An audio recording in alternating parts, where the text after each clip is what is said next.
Muy buenas amigos y bienvenidos. Vamos a ver en esta ocasión el decreto 23/2012 de desarrollo de la ley 8/2003 de flora y fauna silvestre de Andalucía. Bueno, vamos a ver qué contenido vamos a trabajar hoy. Veis ahí a la derecha que está alguien que os sonará, que intentaba rescatando un pato y al final se lo van a comer los patos. Bueno, vamos a trabajar sobre qué. Vamos a ver objetos de la norma, conceptos fundamentales que establece, herramientas de gestión y participación, régimen de protección y autorizaciones, el régimen para la cría de fauna en cautividad, todo lo relacionado con especies amenazadas y hábitats, y finalmente las regulaciones especiales y el régimen de cumplimiento y disciplinario que establece el reglamento. Bueno, pues venga, empezamos ya. Y lo primero que hay que destacar es que este reglamento va a desarrollar el título primero y el capítulo primero del título segundo de la Ley de Flora y Fauna Silvestre de Andalucía. Bueno, el objeto principal de este decreto es establecer las reglas técnicas y administrativas para preservar la biodiversidad, garantizando la supervivencia de las especies mediante la protección de sus poblaciones y hábitats. También ordenar cómo nos aprovechamos de ella y garantizar el uso y disfrute sostenible de nuestro medio natural. ¿Por parte de quién? De toda la ciudadanía. Bueno, es muy importante acotar, desde un punto de vista técnico, el ámbito de aplicación. El artículo primero excluye expresamente de su regulación a los animales de especies domésticas, a los utilizados en experimentación científica, a los animales de carga o usados en actividades laborales, a la ganadería, así como a los aprovechamientos puramente cinegéticos o piscícolas, ya que estos últimos cuentan con su propia y extensa normativa específica. Como ejemplo, si tenemos que evaluar un proyecto, no vamos a aplicar este decreto para regular las cuotas de un coto de caza, sino que lo vamos a utilizar para establecer las medidas de protección de especies silvestres no cinegéticas de este decreto. Además, tenemos que tener en cuenta que la aplicación de este decreto se realiza sin perjuicio de la legislación que concurra con este reglamento en materia de protección, de sanidad animal o incluso de transporte de animales. Muy bien, pues vamos a continuar viendo algunos de los conceptos fundamentales que establece la norma y para entender bien y aplicar con rigor el texto normativo, como en la mayoría de la normativa sectorial, el artículo segundo nos va a dar una serie de conceptos técnicos que van a ser claves para la gestión de la biodiversidad. Por un lado tendríamos los bancos de germoplasma, que no van a ser meramente almacenes, sino van a ser realmente reservorios vitales de material biológico, bancos celulares somáticos o genéticos, garantizando la conservación ex situ y la futura capacidad de reproducción de esas especies que estén más amenazadas en nuestra comunidad. Por otro lado, tenemos a los centros de recuperación de especies amenazadas, cuyo objetivo fundamental clínico y biológico es la rehabilitación de animales heridos o enfermos para su posterior devolución a la naturaleza. También vamos a destacar otro concepto como una herramienta importante a nivel de conservación, que son los jardines botánicos, que trascienden el concepto de parque para erigirse como auténticas colecciones de plantas vivas científicamente ordenadas, con fines de conservación biogeográfica y educativa. Bueno, este artículo además detalla otras figuras que son muy importantes a nivel ambiental, como el anillamiento científico, que se tiene que realizar con métodos que no sean cruentos, como por ejemplo las redes japonesas. Regula los muladares, que permiten el aporte alimenticio, suplementario y controlado para las aves carroñeras, o los viveros forestales, que están orientados a la producción de flora autóctona para la restauración ecológica.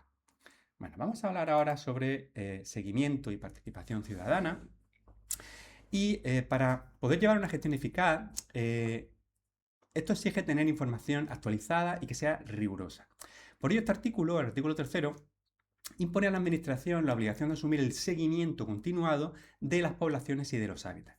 Esta monitorización no va a ser aleatoria, sino que debe de prestar especial atención y destinar mayores recursos a aquellas especies que estén catalogadas en el listado andaluz de especies silvestres en régimen de protección especial.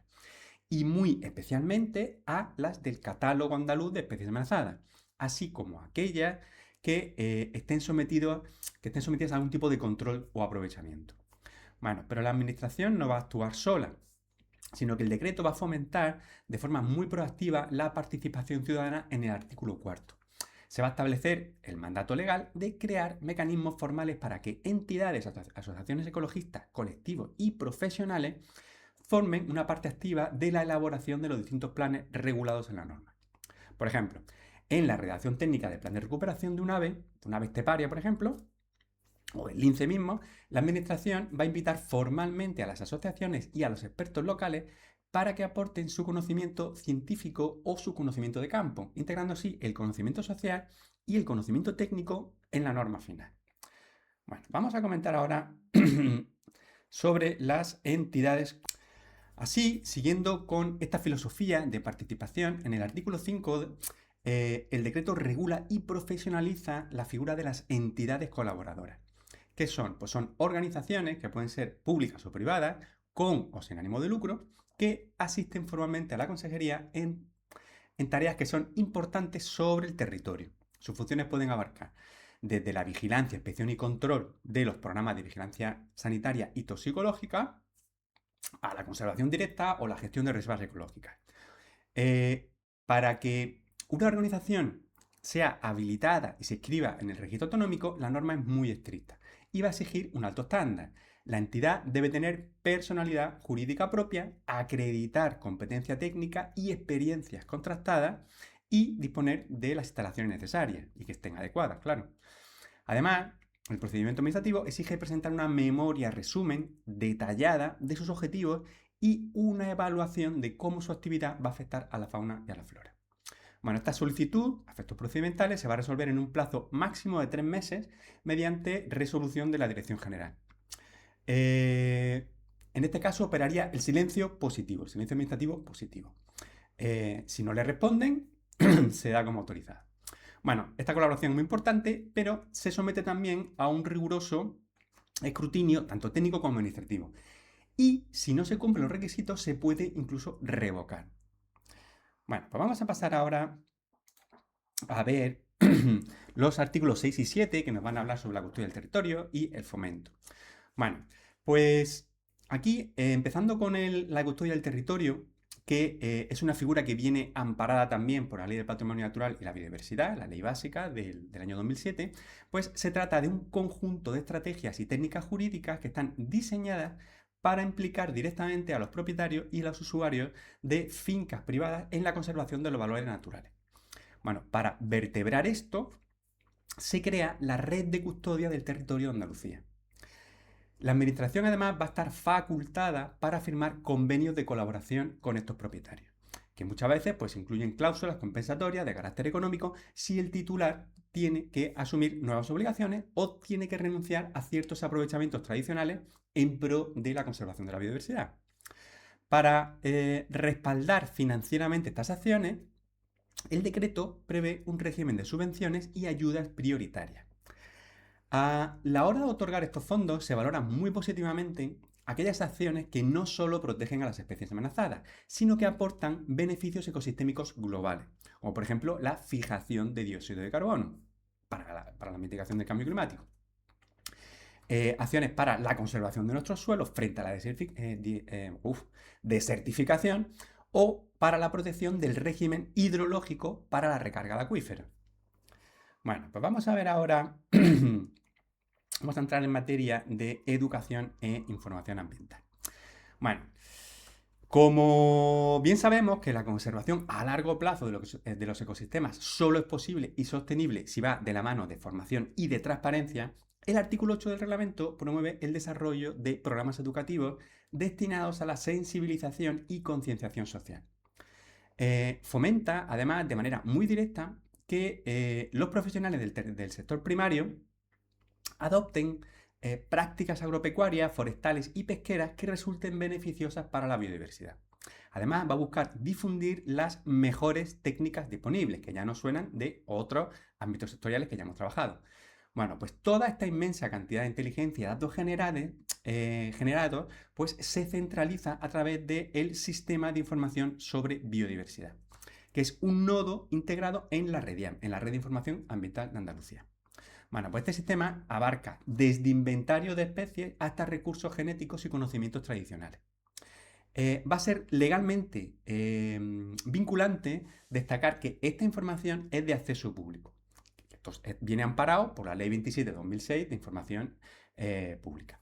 Bueno, para satisfacer tanto la demanda ciudadana como la demanda del ámbito de la investigación. Bueno, por supuesto, la integración de todos estos datos administrativos en la estadística oficial se realiza respetando siempre el secreto estadístico que te va a marcar la ley autonómica.